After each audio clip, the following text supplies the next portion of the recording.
Hello and welcome. My name is Jacqueline Bullis, and I am a faculty support and classroom consultant. I will be the host for this session, Live Learning Mathematics, a practical application of empathy as a driver for non-traditional student success, University Fellows Program supported research.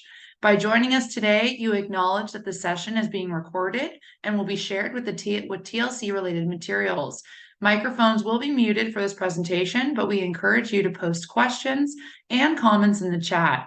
Also, we have enabled live transcription. If you would like to use it, click the live transcription button at the bottom of your Zoom window. Now I am pleased to introduce you to Holly Ourso, Assistant Professor in the School of General Studies at the University of Arizona Global Campus. Take it away, Holly. Hi, I'm so excited to be here at TLC. Thank you so much for the generous introduction, Jacqueline. It's nice to be here. Live learning now. TLC. The time to learn live is now. Learn live now. Come on and learn live now.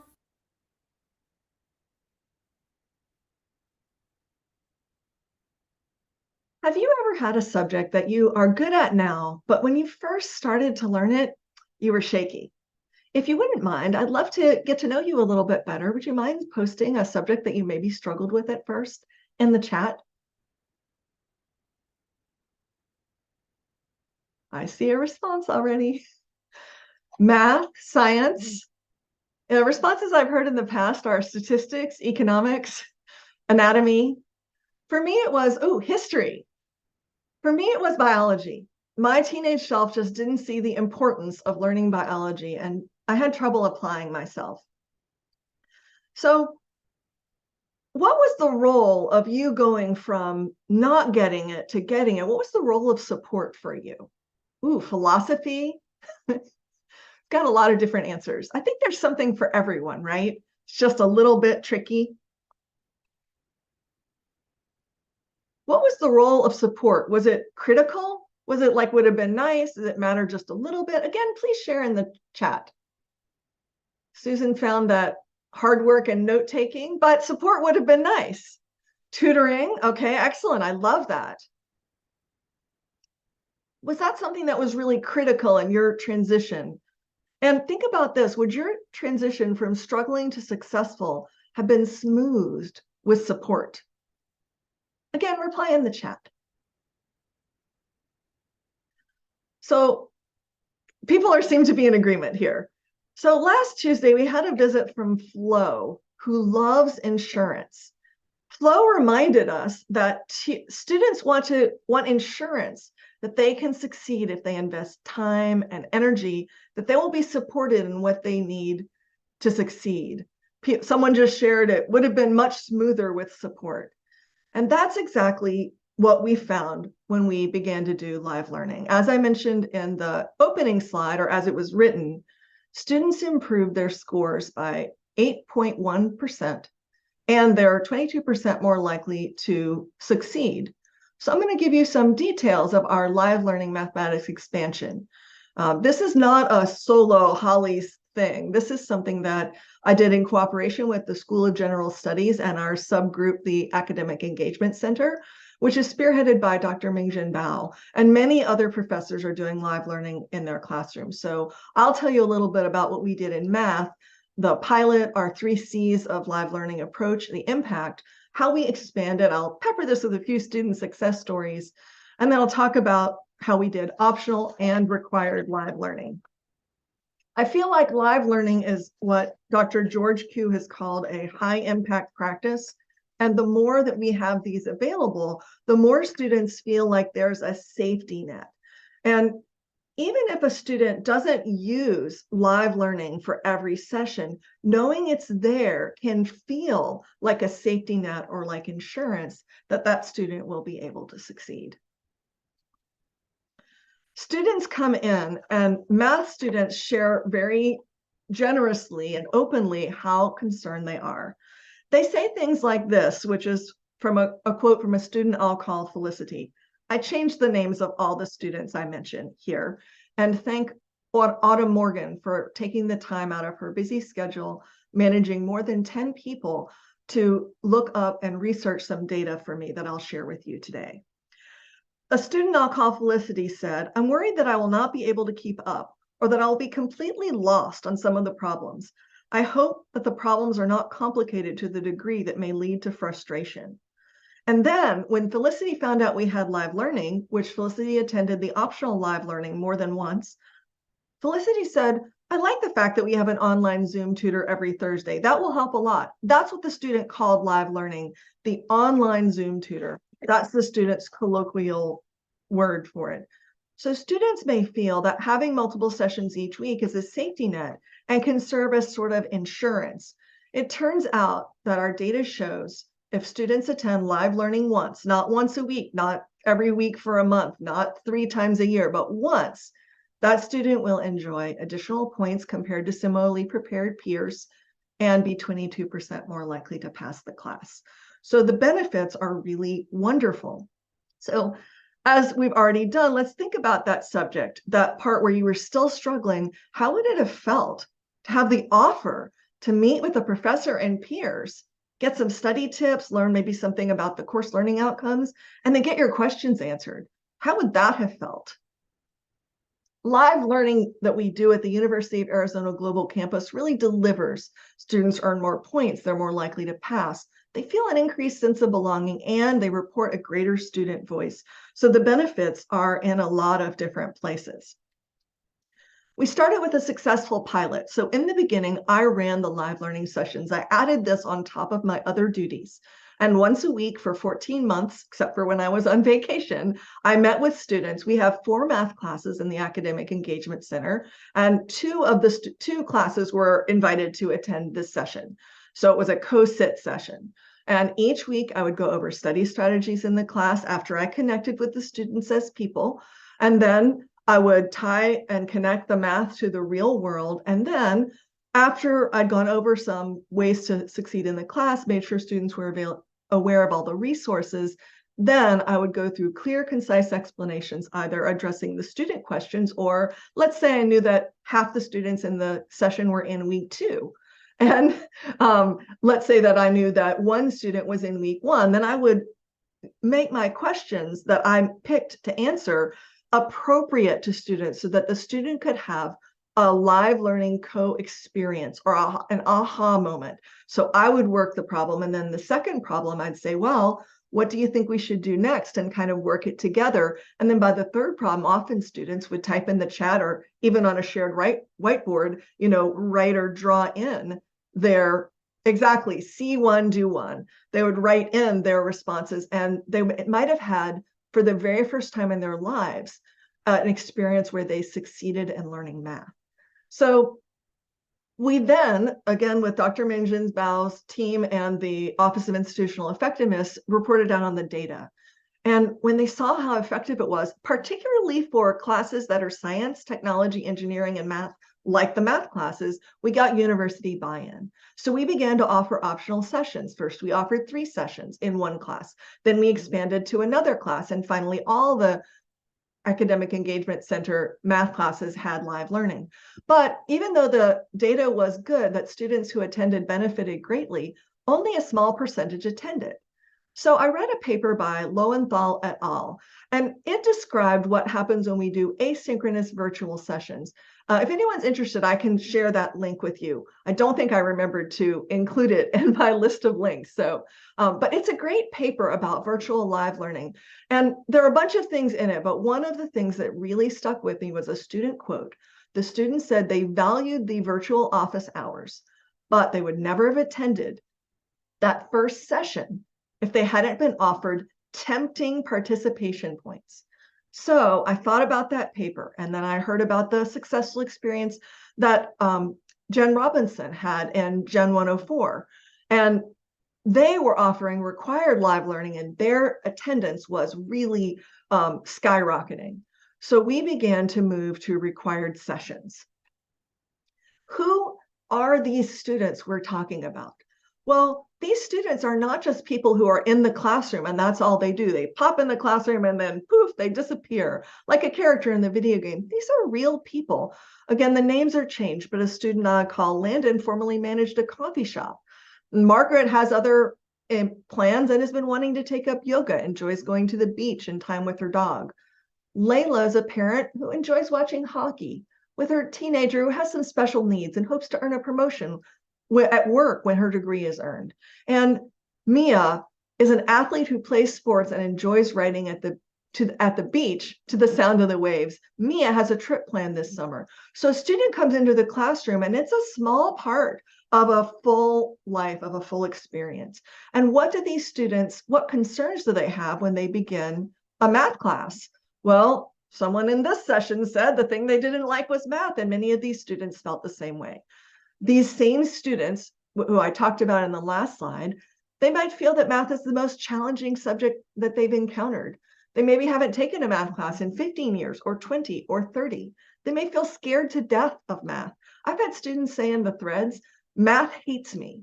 They felt like Mia did, that when they did take math, it was usually their worst subject. So students come in with concerns, and thus it really matters, those first couple of minutes of the live learning session. It really matters because people will never forget how you make them feel. So when you have a time to do a desk share, I like to use a timer, for example, or here's a picture that I made based on a famous piece of art with a friend when we were on a vacation in San Francisco. And when I share this, or this is a thing my mom sent me, says today is not a dress rehearsal. When I share something with from my desk and connect with the student as a person, then it may be that later in the session, if a student is stuck when I'm doing a math explanation, maybe I've even already explained it like from the left and from the right, and then they still are having trouble. Maybe that student will feel safe. Oh, I know Professor Holly. I know she failed biology in high school. I know that she'll understand if I'm still stuck and need to hear it again, because that person hasn't forgotten how you made them feel. And further, we know that without a feeling of safety, learning cannot take place. So I'm going to talk about the most recent course that we added in as required live learning. This has had optional live learning for a period of time. And then, oh yeah, that's right. And then it has required live learning. I don't know if I can get this to stop. Okay, so we're going to not show that discussion. And there's also a live learning calendar, which does like me and wants to show. So essentially what happens is the student participates in live learning. And the way I set it up is you kind of have to go to live learning, because if you don't, you won't know what the questions are for the discussion. So the discussion says, answer the 2 questions that are in the live learning. The discussion says, make sure that you apply the things you learned in live learning to your real life. So the live learning calendar, you can see for this class, this is the largest class we have. We have a Monday evening session. We have 2 Wednesday sessions, one in the early evening and then what we call the late night session.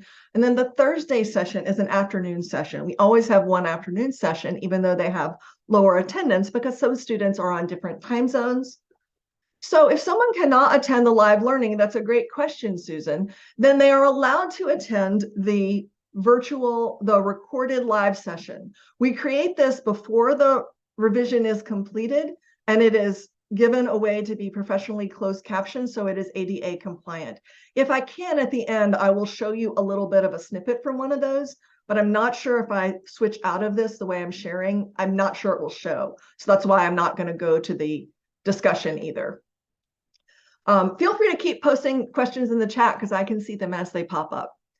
The 3 C's of live learning, if you haven't learned about this, I believe Jacqueline is going to post the link to a talk on this in the past. I think everyone that I saw who was here at the beginning has seen this before. So we first connect with students.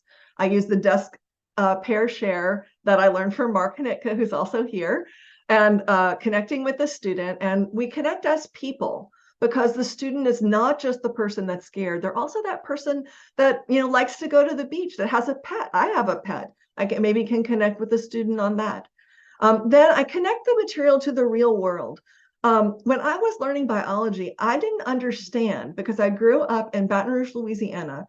I didn't understand that there was there were different types of frogs. All the frogs I'd seen look about the same. They were green. They were about the same size. They hopped. They were all about the same. So I didn't see the need for 7 names. But I went on a hike with the San Diego River Conservancy a few years ago, and I saw this tiny little frog. It was bright green and had red eyes.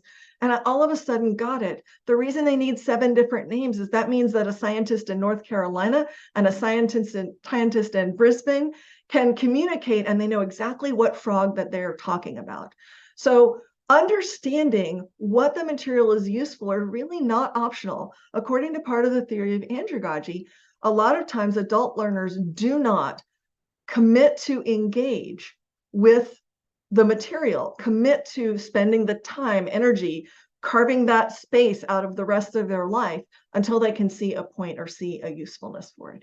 And then finally, I follow that with clear, concise explanations. Remember, the explanations need to be clear, but because attention spans are limited, we want to make them concise. So we connect the material to the real world. I was meeting with a student. I often offer to meet with students individually using a Calendly system where the student can schedule time with me before the session or right at the beginning of the session. And I was meeting with a student, and we were going over the material for our algebra class for the first discussion. And it's such a time saver to use Calendly to students schedule with you, or anyone. So I was going over a problem that we do for our week 1 discussion, and I could see the students' eyes glazing over. And so all of a sudden I said, well, this type of expression that we're looking at, trying to find the domain of, is used in the medical profession. For example, if someone is taking aspirin, the amount of aspirin that's in the system goes down like this. And when it gets below a certain level, that's when you need to give the next dose. So this expression describes that curve that I just sort of drew here in front of my eyes.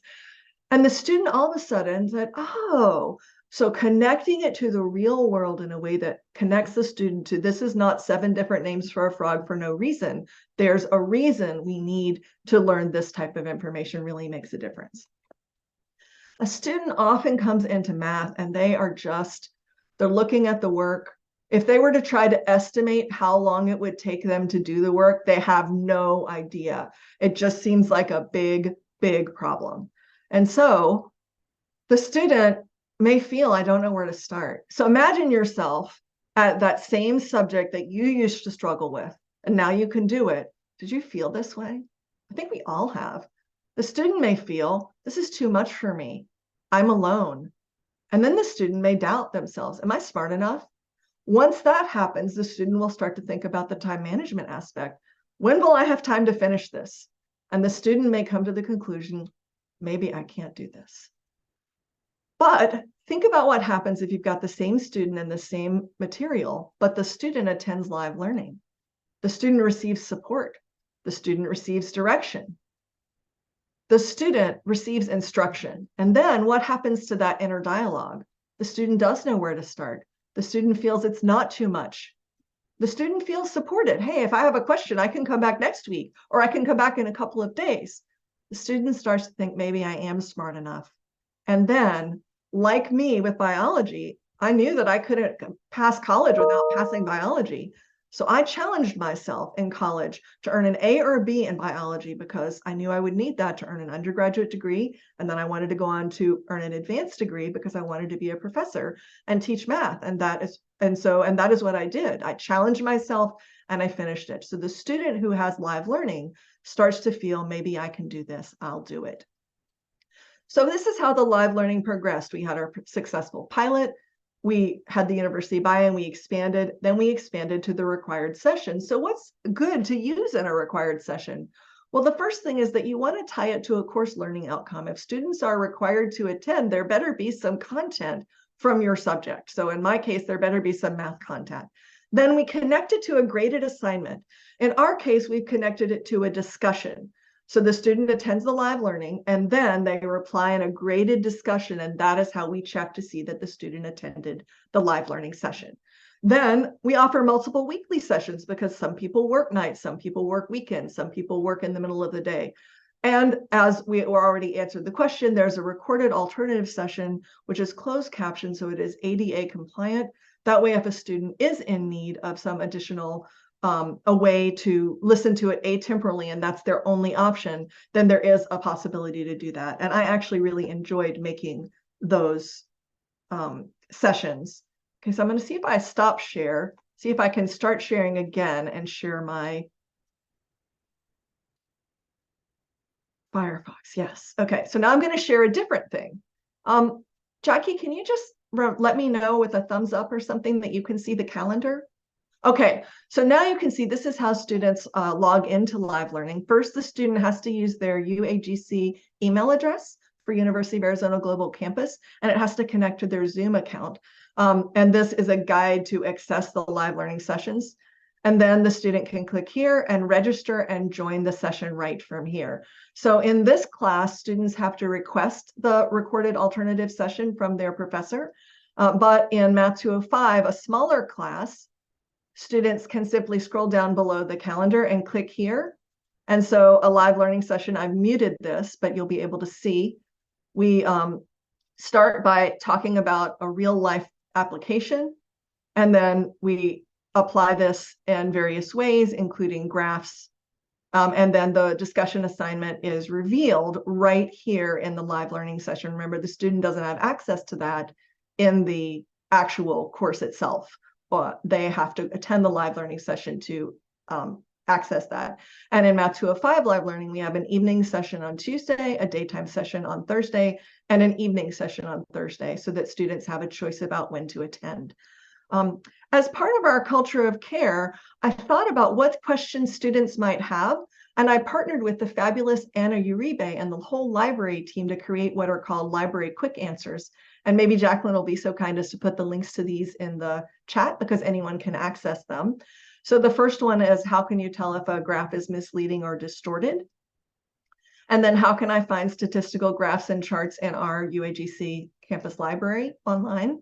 And then what are some examples of statistical flaws? So students who encounter the questions and are not sure what to do have a way to sort of jump off, and later we'll ask Lisa Geiger to help us out by putting those help documents that have been recently created into the course themselves right when the students need them. So we talked a lot about the Math 232, and here's the discussion I wasn't able to show you earlier. This is what the discussion looks like. So students are supposed to discuss the points that can apply to this class, future courses, your professional and personal life, and be specific about it. In fact, this course has been redesigned, but it also won the Ideal Course Award. And if you'd like to learn more about it, there is a page that's still up from that, and maybe Jacqueline will put that link in the chat as well. It goes through a whole walkthrough of the class and includes the syllabus. It's a robust thing if you want to learn about the original live learning in the Math 232 class. All right, so I'm again going to stop sharing and resume sharing for our last couple of slides. So this tells you just a little bit about me, and if you want to get in touch with me, and also Jacqueline, maybe you can put that into the chat. So I'm going to pause here and see if anyone here, Mark, Rebecca, Chris, Donald, Hillary, or the UAG Teaching and Learning Committee have any questions. I'd be delighted to answer them. Okay, well, I have one more thing. I would like to challenge you to incorporate live learning at your university or in your courses, or if you've been doing optional live learning, to extend your reach and get to the required live learning. If you think about open access, providing live learning can be a safety net so the student feels like they have insurance, they have a way to get questions answered, and that's a way of being inclusive. Also, many students are perfectly capable of learning, but are most comfortable with the oral tradition, as we've learned from the work of Dr. Beagle and others. This may be particularly true for individuals from low socioeconomic backgrounds. By providing live learning and expanding to required live learning, we expand our access, opening access to more individuals who wish to succeed and participate in the high impact practice of live learning. It's been my pleasure to chat with you all today. Thank you so much, Holly. We really appreciate your time, and thank you for the audience for your participation in today's session.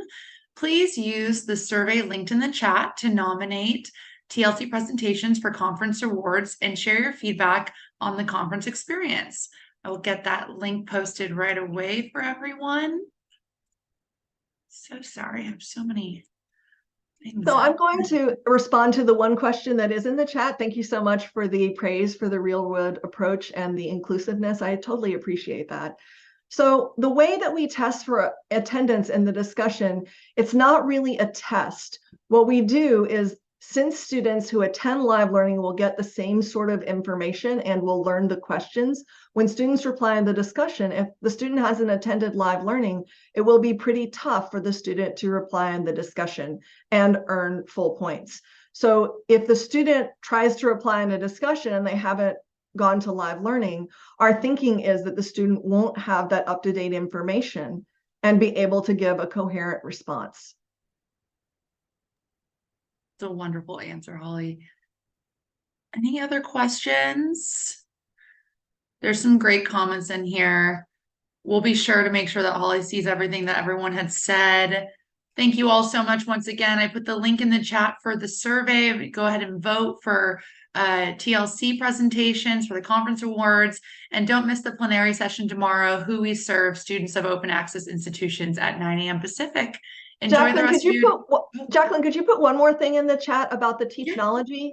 So I am guest lecturing at Dan Tignano's monthly Teachnology series. If you'd like to hear more from me, that will be on Wednesday of next week, and the information will appear in the chat. We'd love to see you there.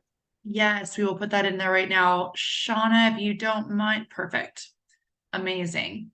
All right, everyone, have a wonderful day. Thank you so much for participating and enjoy the rest of TLC 2023.